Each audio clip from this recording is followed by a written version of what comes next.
Negara produsen kendalikan dunia perdagangan lalu kendalikan dunia keuangan. Itu persepsi old mind. Pasar modal dan pasar uang lah sebenarnya pengendali dunia keuangan. Dan ini persepsi new mind. Neraca perdagangan positif dianggap baik dan solusi bernegara oleh old mind. Faktanya selama menjabat malah impornya membesar. Lalu selalu negatif dagang dengan kakak tertua Tiongkok. Jujur, entah bagaimana kok sekarang kakak tertuanya negara komunis ya. Dan diterima luas lagi pemahaman bahwa tidak apa-apa bekerja sama dengan negara komunis. Yo wes, kita lanjut. Toh jabatan old mind ada batasnya. Kembali ke kalimat awal, negara produsen akan kendalikan dunia perdagangan dan dunia keuangan. Itu strategi Tiongkok. Di mana negara defisit alias yang Tiongkoknya surplus, pasti negara yang kalah tersebut akan dipaksa pakai yuan. Catat ya, ketika sebuah negara pakai mata uang negara lain untuk transaksi, artinya negara tersebut kalah ekonominya. Kita lihat strategi serangan ekonomi dari ilmu ekonomi. Money 1.0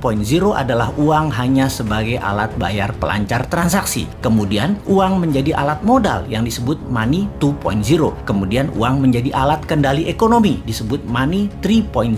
Salah satunya debt trap. Yang Tiongkok lakukan pintar. Dari money 1.0 langsung ke 3.0.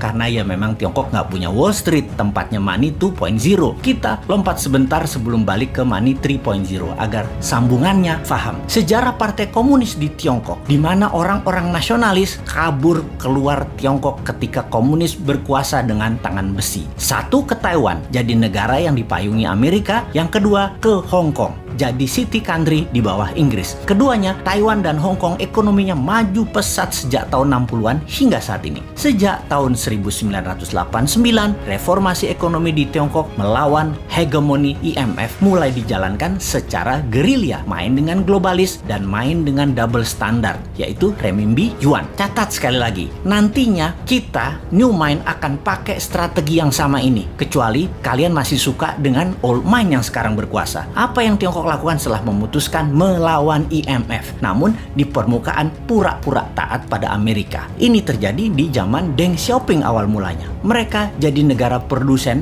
buruh murah. Maklun mengerjakan sebagai tukang jahit apa saja yang disuruh globalis. Lalu perlahan menggeser dari maklun tukang jahit menjadi negara produsen. Maklun ini adalah strategi agar terjadi pembiasaan. Ketika awal menjadi negara produsen, Tiongkok mengizinkan pemalsuan atau kopi atau tiru merek-merek ternama dunia untuk beredar di dalam negerinya. Semakin mahir, maka mulai negara membiayai sektor hulu produsen, pabrik-pabrik dengan uang renminbi yang uang tersebut tidak boleh beredar di luar negeri, hanya boleh beredar di Tiongkok. Inilah awal tahun 90-an mereka lakukan ini semua secara masif, secara gila-gilaan. Apa saja dibangun. Dan setelah menjadi pengendali produksi, mulai ekspansi di tahun 2013 dengan strategi BRI, yaitu Belt Road Initiative. Perlu banyak negara yang harus dikendalikan oleh Tiongkok. Perlu banyak negara yang penduduknya lapar dan pemimpinnya lemah agar mudah dikendalikan agar membeli barang-barang Tiongkok dan menggunakan mata uang Tiongkok. Awalnya dengan memberi pinjaman. Namun bukan uang tetapi barang, seperti jalanan dibangunin. Pokoknya jadi barang. Jembatan dibangun jadi barang, pelabuhan, bandara, jaringan kereta api yang semuanya punya kesamaan, yaitu pelancar jalur angkutan barang guna menciptakan ketergantungan terhadap produk Tiongkok dan kelancaran distribusi barang. Kemudian kendali atas pasar yang kebetulan semua bergeser ke digital. Jadi strateginya adalah beli dan ambil semua jaringan marketplace milik pengusaha lokal sebuah negara agar isi produknya adalah barang-barang buatan Tiongkok. Begitu sudah tercapai ketiganya, maka tahap keempat, mata uang Tiongkok dipakai sebagai alat transaksi. Pertama, sebatas transaksi dua negara. Nanti tahap kelima sampai ke pasar-pasar tradisional bisa pakai yuan. Ingat, ketika keluar negeri, yuan yang disebut. Itu membedakan asal uang itu. Walau kalau ditanya di Tiongkok, bagi mereka sama itu yuan atau renminbi. Namun kita pahamlah, kita kan ngerti bernegara, ngerti bagaimana Tiongkok bermain, dan ngerti cara memainkannya. Sayang aja masih sedikit yang percaya